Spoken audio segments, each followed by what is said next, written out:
¿Cómo les va? Hoy vamos a ver la segunda parte de estas presentaciones, que es básicamente entender un poco el balance hidromineral. Hoy nos vamos a centrar sobre todo en lo que son las hiponatremias y el estudio de las mismas, así como el diagnóstico y tratamiento, tratando de hacerlo de manera un poco más práctica y que les sirva, pero atendiendo también a la fisiología del trastorno. ¿Qué decir de los trastornos del sodio? Bueno, básicamente las hiponatremias, en realidad la anatremia, si ustedes se acuerdan, es la medida del sodio en plasma, la cual se da en un balance también muy estrecho entre 135 y 145. Ustedes saben que los egresos principales del sodio son a través del riñón, parte en la perspiración y en la sudoración, muy poco en la perspiración, esto es del aliento y de las pérdidas insensibles que le decimos, pero sí en la transpiración se pierde mucho sodio también, mecanismo colinérgico, y en lo que respecta a la ganancia de sodio, esencialmente es a partir de la dieta y en algún que otro proceso metabólico. Eh, las hiponatremias, en realidad los trastornos del sodio se clasifican en hiponatremias cuando el sodio es menor a 135, e hipernatremias cuando es mayor a 145, y la hiponatremia se puede dar básicamente por dos mecanismos fisiopatogénicos, que son esencialmente la incapacidad para diluir la orina, en la cual el riñón no elimina el agua, y la orina básicamente es concentrada, pero esta orina es concentrada porque en el plasma se retiene agua y termina diluyendo el sodio que tenemos en el plasma, por lo cual la incapacidad de medir de diluir la orina es lo que está afectado. Y en las verdaderas, lo que se pierde es básicamente natremia, es básicamente sodio. Existe un cuadro en particular, que ya lo charlaremos, que son las pseudo hiponatremias, en las cuales hay otros elementos que o interfieren con la medición de sodio o bien desplazan el sodio del plasma. En cuanto a la hipernatremia, los mecanismos son inversos, es decir, la capacidad de concentrar la orina, o sea que no se puede eliminar agua, por lo cual la orina es diluida, y siempre cursan con deshidratación intracelular, porque son síndromes hiperosmolares, porque el plasma se torna hiperosmolar. Pero bueno, las hipernatremias clínicamente no son tan significativas, o por lo menos no son tan frecuentes como las hiponatremias, que es un trastorno sumamente común que vemos en la práctica clínica. Las hiponatremias, hay dos grandes grupos en los cuales encontramos las pseudohiponatremias y las verdaderas. Las pseudohiponatremias básicamente son dos cuadros en los cuales hay sustancias que interfieren o desplazan al sodio del plasma. Las hiperosmolares se dan siempre con aumento de la tonicidad del plasma, obviamente, pero porque existen elementos que no son el sodio y que no contribuyen a la formulita de osmolaridad que la vamos a repasar más adelante, pero que se basaba en el sodio, en la urea y en la glucemia, y que afectan la tonicidad del plasma, aumentan la osmolaridad del plasma, por lo cual atraen agua, como son la glucosa en los casos de hiperglucemia, el manitol, que es una medicación que suele darse en los casos de edema cerebral, por ejemplo, con este objetivo, el objetivo de deshidratar las neuronas, porque están edematizadas, están hinchadas y tenemos que sacar el agua del intracelular, y lo hacemos a veces por medio de manitol o soluciones hipertónicas de sodio mismo, o la glicina. Las isosmolares, en cambio, denotan un desplazamiento del sodio del plasma hacia el intracelular, como se da en el caso de la hipertrigliceridemia, que en realidad en la hipertrigliceridemia el problema es que se interfiere con la medición. En cambio, la hiperproteinemia, lo que pasa es que la gran tonicidad del plasma desplaza el sodio intracelular para tratar de compensar esta diferencia de concentración de solutos de un lado y otro de la membrana celular.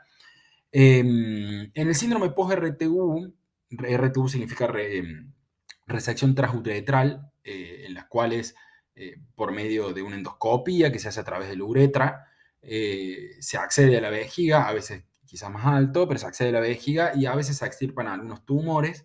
Ustedes saben que la vejiga es ampliamente vascularizada. eh, Al extraer sustancias, tumores o vellosidades o demás, se puede generar un gran sangrado. Ese sangrado genera coágulos a nivel de la orina que pueden tapar la uretra y dar un cuadro muy, muy sintomático que se llama retención aguda de orina. Y esa retención aguda de orina puede ser evitada si nosotros mantenemos agua que pase normalmente o todo el tiempo a la vejiga, cosa de diluir un poco la sangre y que esa sangre se elimine por orina, pues sabemos que en estos cuadros van a sangrar a nivel de la vejiga y para que no se tape le pasamos agua. En estos casos se usa una sonda vesical que va a través de la uretra y se termina en su extremo distal a nivel de la vejiga, en el cual tiene tres luces adentro, o sea, tiene tres canalcitos. En uno la orina sale, en otro lo usamos para inflar un baloncito, no importa, lo charlaremos, pero en otro se infunde todo el tiempo líquido, que suele ser solución fisiológica o agua destilada, se hacía en una época, para tratar de lavar continuamente la vejiga y que no se tape con coágulos. La misma sonda vesical para tratar de evitar esta retención aguda de orina. Por lo tanto, al infundir mucho líquido hacia adentro de la vejiga, nosotros sabemos que al estar tan vascularizado el epitelio vesical, puede dar absorción de este líquido y diluir el sodio dentro del plasma. No se olviden que en estos casos, si nosotros calculamos la osmolaridad, el sodio va a estar bien. El problema acá va a ser básicamente el agua u otros elementos, pero el sodio finalmente va a estar en valores normales. Habiendo hablado de las hiponatremias, las pseudohiponatremias, las hiponatremias verdaderas siempre son hiposmolares. ¿Por qué? Porque perdemos sodio y si se acuerdan, dentro de la fórmula de la osmolaridad plasmática, empezaba con 2 por sodio, o sea que el sodio es el osmolito más importante del plasma. Las hiponatremias se pueden clasificar de varias maneras, dependiendo de qué es lo que vayamos a tener en cuenta, y las hiponatremias siempre se tienen que clasificar en todas estas maneras. Lo más importante para el diagnóstico va a ser la volemia del paciente, porque en las hiponatremias en las cuales tengamos hipovolemia, o sea que tengamos pérdida de agua, y lo más probable es que hayamos perdido agua y sodio, en las euvolémicas nos tendremos que plantear si estamos perdiendo sodio directamente de manera específica, y en las hipervolémicas nos tendremos que plantear, en vez de estar perdiendo sodio, si no estamos ganando agua, que está diluyendo el sodio a nivel del plasma. En cambio, si queremos enfocar el tratamiento, las más importantes son esencialmente medir la natremia, y acá se clasifican en leves, moderadas o severas, según el valor que tengamos. Las leves son entre 120 y 135, no suelen dar síntomas. Entre 120 y 110, estas ya suelen ser sintomáticas. Y las severas, por lo general, siempre dan síntomas y son las menores a 110. También enfocando el tratamiento, si son sintomáticas o asintomáticas, y la velocidad de instauración. Se dice que las hiponatremias agudas son aquellas que demoran menos de 48 horas o se instauran en menos de 48 horas y son menos toleradas, y las crónicas son aquellas que se dan en más de 48 horas. Por lo general, las hiponatremias crónicas son mucho mejor toleradas y hay que tener muchísimo más cuidado en su corrección. Atentos a esto que estamos charlando, tener en cuenta que las hiponatremias sintomáticas básicamente son una emergencia médica. ¿Por qué son una emergencia médica? Porque generan síntomas esencialmente a nivel neurológico. Estos síntomas son graves y siempre que tengamos una hiponatremia que sea sintomática, deberíamos corregirla. Bien, pero ¿por qué se pueden dar estas hiponatremias atendiendo a esto de las hiponatremias sintomáticas? Y bueno, esencialmente, ya sea por una pérdida directa de sodio, en el cual vamos a tener menos sodio en plasma, originando que tengamos más concentración de agua. Y como en el plasma hay menos, en la intercelular hay más, el agua se va a desplazar de donde hay menos sodio hacia donde hay más sodio, generando edema celular. Y esto es especialmente importante a nivel neuronal porque genera básicamente edema a nivel neuronal, como en el globito rosa, en el cual el sodio es bajo en el extravascular, en el intravascular o en el intersticial, y es alto a nivel celular en comparación, por lo cual el agua se va a desplazar de un lado a otro. Esto se da sobre todo en las hiponatremias agudas. Ahora bien, las hiponatremias crónicas, que no suelen dar síntomas tan severos, los síntomas se dan sobre todo por la sobrecorrección, y esto es porque nosotros aportamos sodio a nivel plasmático, y ese sodio va a obligar a que el agua del intracelular se desplace hacia el extracelular, deshidratando la célula y generando, siempre pensar en el cerebro con esto, y generando disminución volumétrica. El cerebro más se achica y puede dar sangrado a nivel de las arterias comunicantes o de las venas comunicantes, generando aún hemorragias cerebrales. ¿Cuáles son los síntomas entonces de las hiponatremias? Bueno, obviamente el paro respiratorio, el paro cardiorrespiratorio es el peor de ellos y se da sobre todo por edema cerebral y compresión del bulbo raquídeo, en lo que son, básicamente lo llama progresión rostro-caudal, en el cual el edema va increciendo, va aumentando y va empujando estructuras desde la parte rostral, o sea, de más arriba hasta abajo, generando eventualmente herniación de las amígdalas cerebelosas que comprimen el bulbo raquídeo, donde está el centro respiratorio y el centro cardiomotor, por lo cual es una emergencia sin lugar a dudas y es una de las causas de paro respiratorio más difíciles de corregir. Otros síntomas, fíjense que son sobre todo neurológicos, son el calambre, el letargo, la desorientación y la hiporreflexia. Puede evolucionar hacia convulsiones, incluso a coma, pero puede tener síntomas leves como calambres, como cefaleas, como náuseas, vómitos, algo de desorientación, como ya dijimos, y esencialmente convulsiones, ¿no? No se diferencian, fíjense, los síntomas entre aquellos que se generan por sodio bajo o por la sobrecorrección, así que hay que tener mucho cuidado con esto. Al respecto de la sobrecorrección, existe un cuadro que se llama la mielinolisis central pontina, que genera lo que se llama un síndrome pseudobulbar y que es básicamente una desmielinización aguda del bulbo raquídeo, en el cual, por culpa básicamente de la deshidratación celular y por la gran cantidad de sodio, se afecta la producción de mielina y podemos tener síntomas de bulbo, lo cual son síntomas ampliamente graves.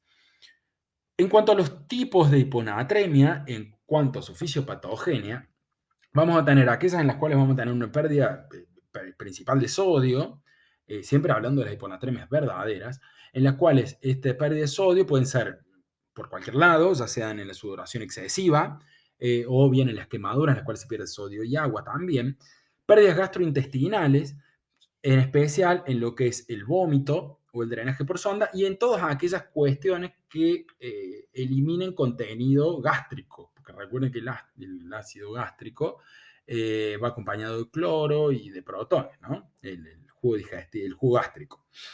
Las obstrucciones también, las obstrucciones intestinales, porque hacen perder agua y sodio hacia adentro de la luz intestinal, en los cuadros se llaman íleos, ya sean íleos mecánicos o íleos paralíticos, en la diarrea porque se pierden hacia afuera. En el ileo queda en el lumen y en la diarrea queda en otro lado.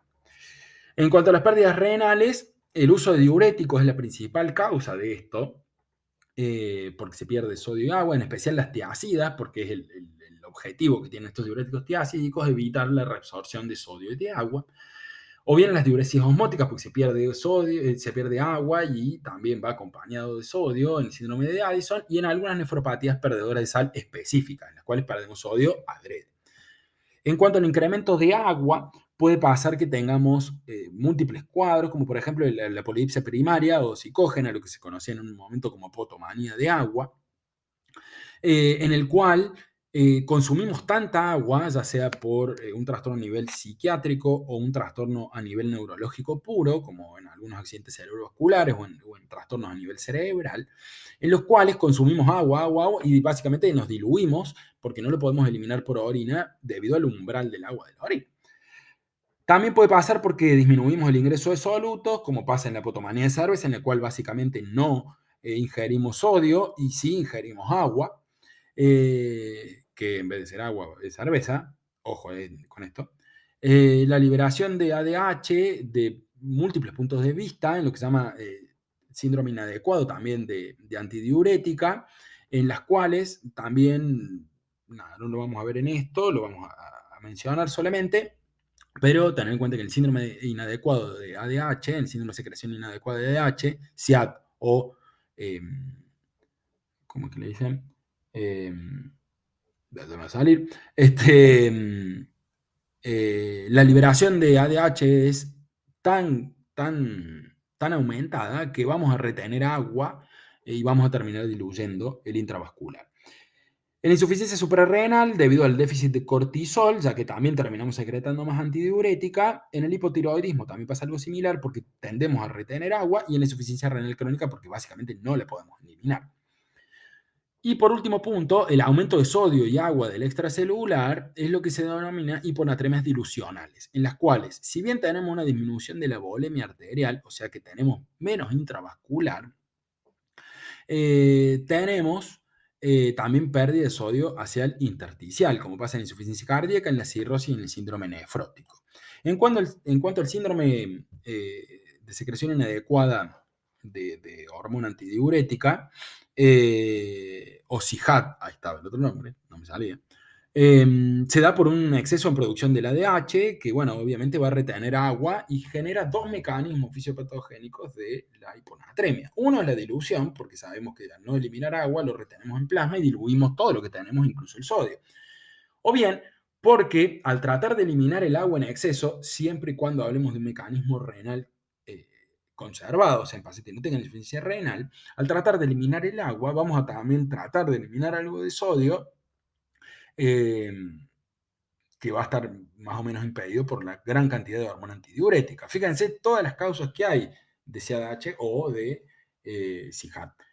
Las más frecuentes son sobre todo los traumas craneales o los accidentes vasculares cerebrales, pero oscilan desde tumores, infecciones del sistema nervioso central, enfermedades endocrinas, y la más importante, yo creo, o una de las más importantes, son los fármacos.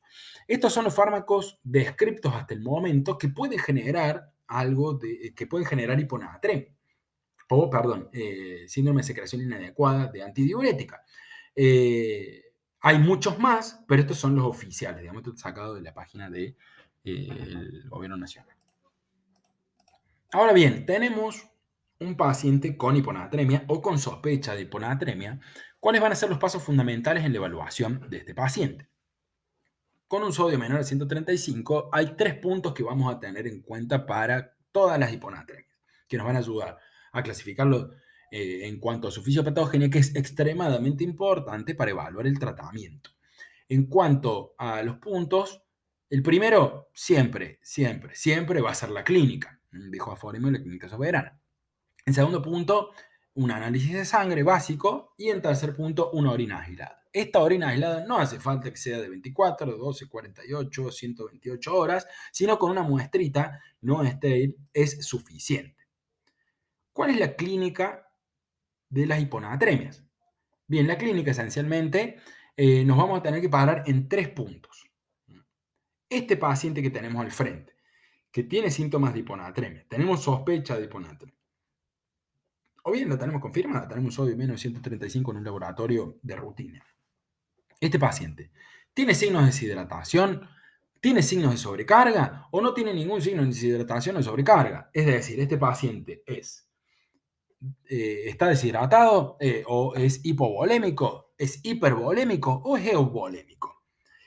¿Cuáles son estos signos de deshidratación? Ya los conocemos, sobre todo lo que se queda de mucosa, signo de pliegue, la hipotensión arterial, la oliguria por falta de perfusión renal, la cianosis por disminución de la perfusión distal a nivel cutáneo, la taquicardia tratando de reponer esa volemia, la pérdida de peso, etcétera, etcétera, etcétera.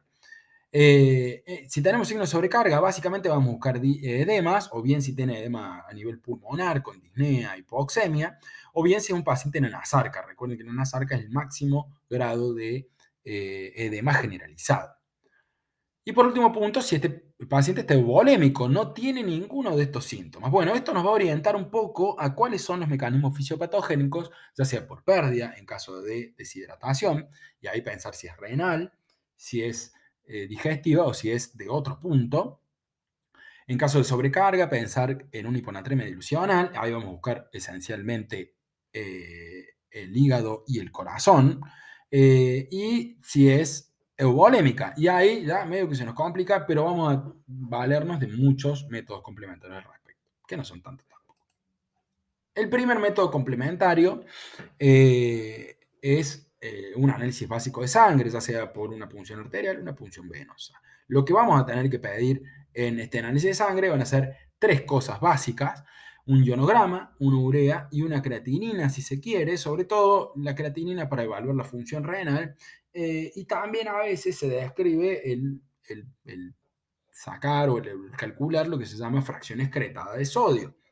En este caso, no nos la vamos a complicar tanto, yo voy a tratar de hacérsela un poquito más fácil. Para el resto, ya saben que están en todos los libros de texto. Entonces, lleva lo de la volemia del paciente ante un laboratorio con hiponatremia, siempre también tendríamos que estar seguros de que este laboratorio es confiable. Entonces, si realmente confiamos en el laboratorio y el paciente tiene clínica que se condice con el mismo, tendríamos que seguir la evaluación. Y si no, no perdemos nada en repetir el laboratorio, lo único que sí ganamos es obviamente un pinchazo más al paciente.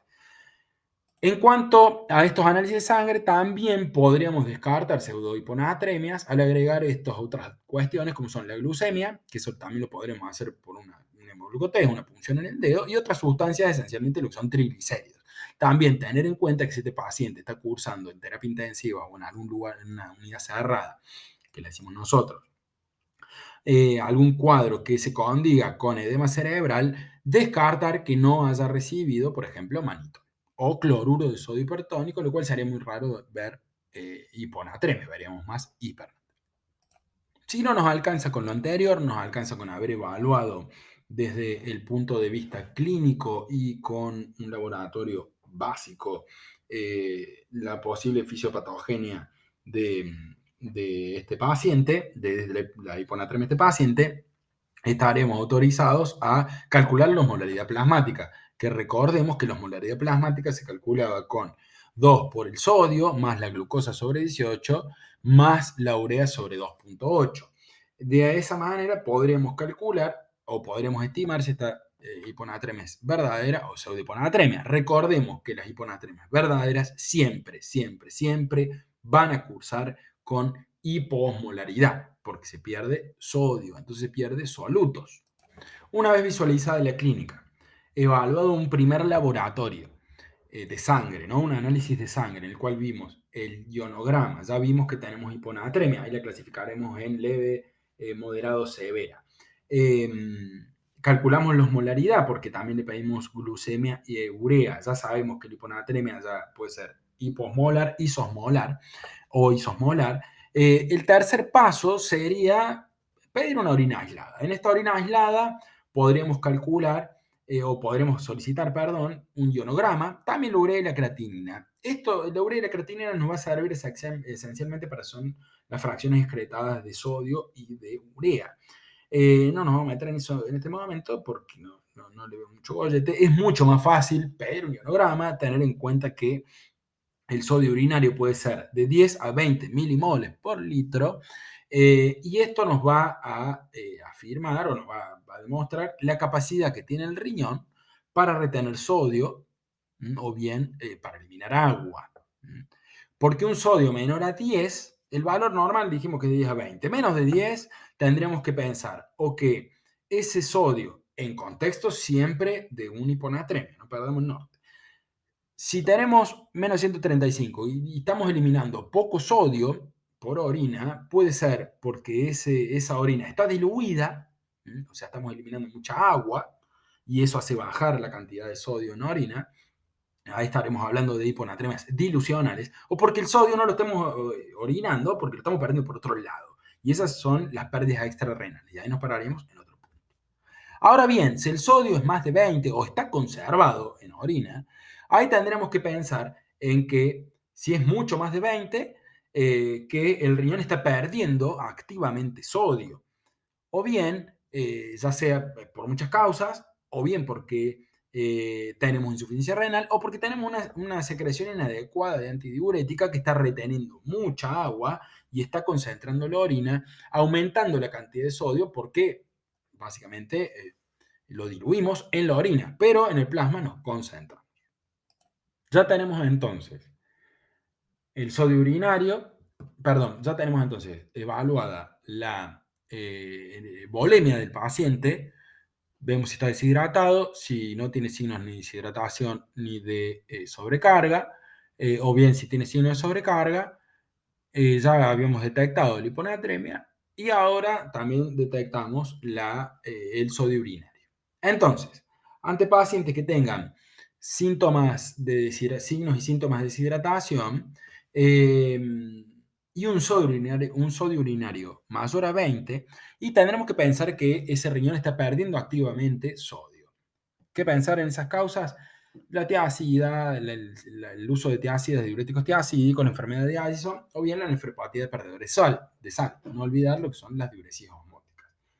Por otro lado, si tenemos un sodio urinario menor a 20, menor a 10, tendríamos que evaluar pérdidas extrarrenales, ya sea por vómitos, por diarrea, por tener una sonda nasogástrica, por una fístula también enteroatmosférica, o bien por quemaduras o por la generación de un tercer espacio.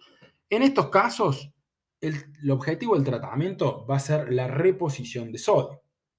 Por otro lado, si tenemos signos de eubolemia, o sea que no tenemos ni signos de sobrecarga ni de deshidratación, y un sodio urinario mayor a 20, tendríamos que pensar en un síndrome de secreción inadecuada antidiurética, en algún trastorno por estrés. No se olviden que también el estrés genera un hipercortisolismo transitorio, eh, así que generaríamos también una retención mayor de agua, o bien déficit de glucocorticoides. En estos casos, el tratamiento sería la restricción del sodio. A estos pacientes tenemos que restringirle agua y sodio. En casos de sobrecarga hemodinámica o sobrecarga del intravascular, pensar si tenemos un sodio menor a 10, esto estamos perdiéndolo por orina o lo estamos diluyendo. En casos de sobrecarga, y lo vamos a estar diluyendo porque la verdad estamos con una dilución plasmática. Esto pensar en síndrome nefrótico, cirrosis o bien en insuficiencia cardíaca.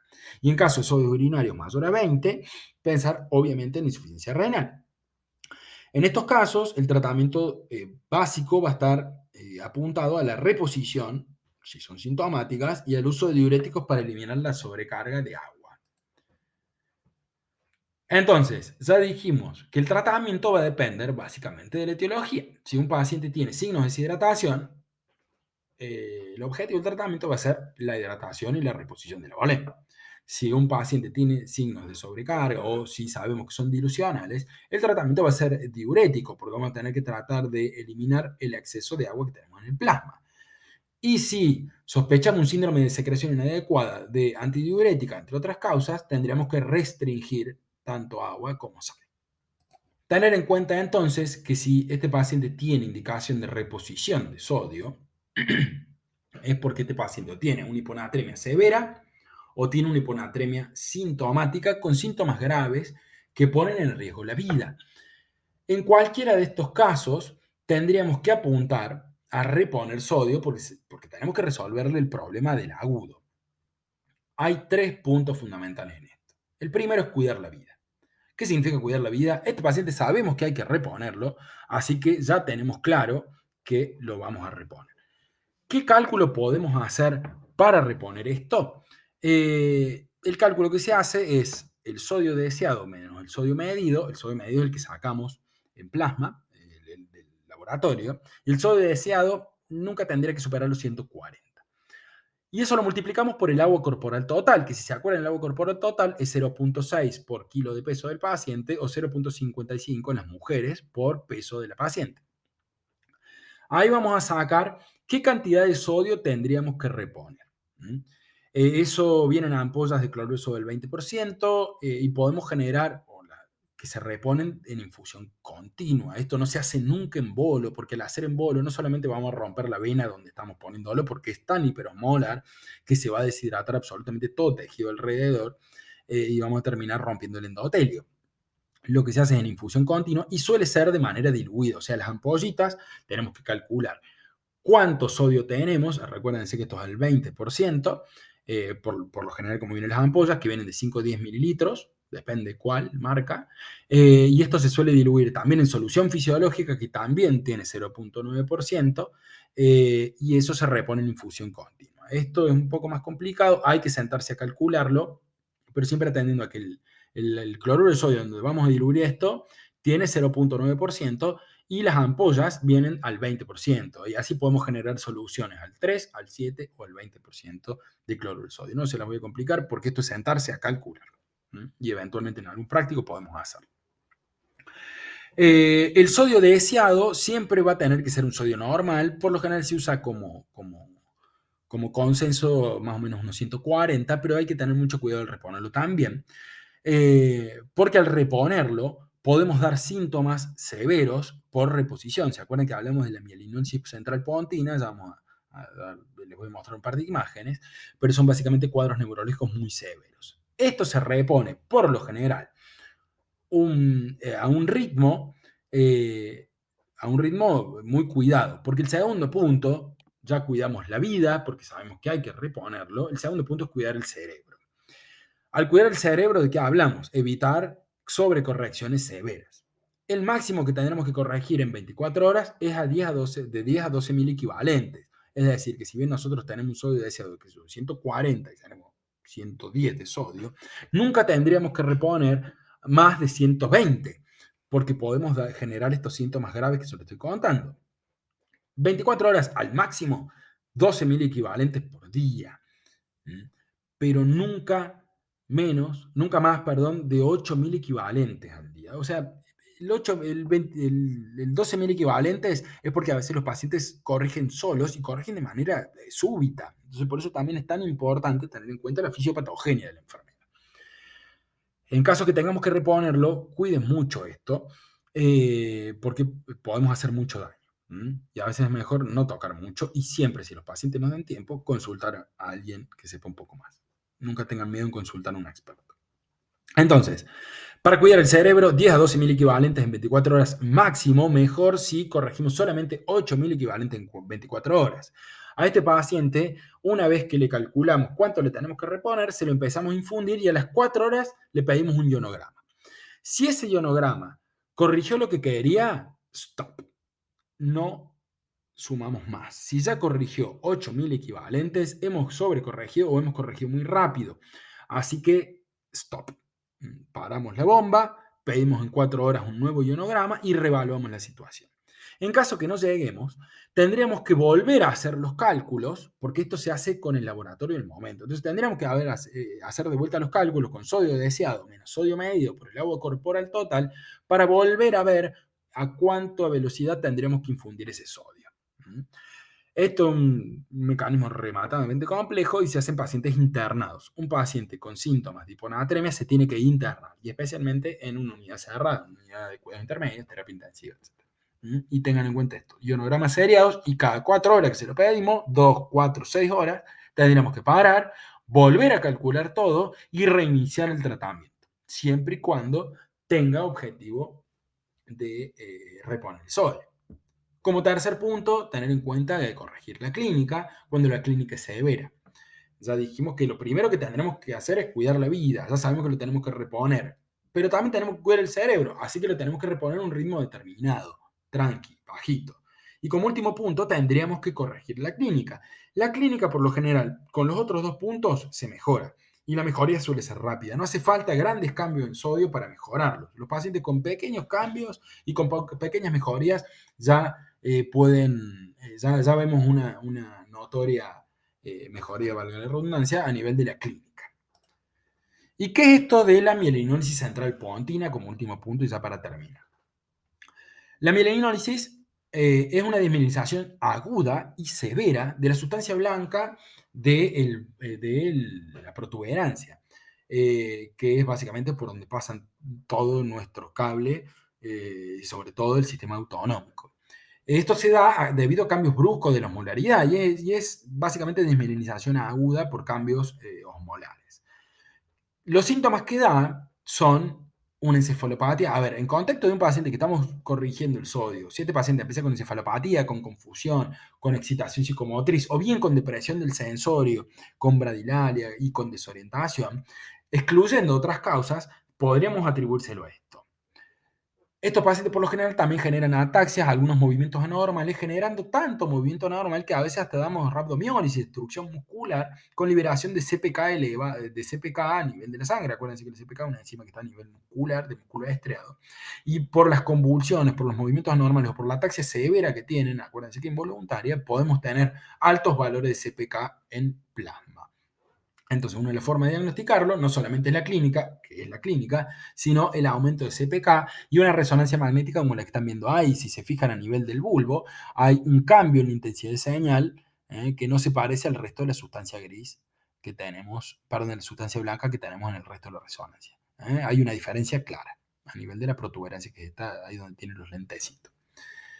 Y por último, también puede dar un síndrome pseudobulbar. ¿Qué es un síndrome pseudobulbar? Básicamente mutismo, o sea, trastornos del habla, trastornos diglutorios y signos sensitivos motores. Esencialmente cuadriparesia o cuadriplegia. Son pacientes que de repente dejan de moverse. Algunos de ellos, está la gravedad que tienen, que pueden generar lo que se llama el lock syndrome o síndrome de enclaustramiento. Son pacientes que están despiertos, que tienen conciencia, pero lo único que pueden mover son los ojos, no pueden hablar, no pueden respirar, no pueden hacer nada, y el tipo está totalmente despierto. Es un cuadro sumamente desesperante, ¿no?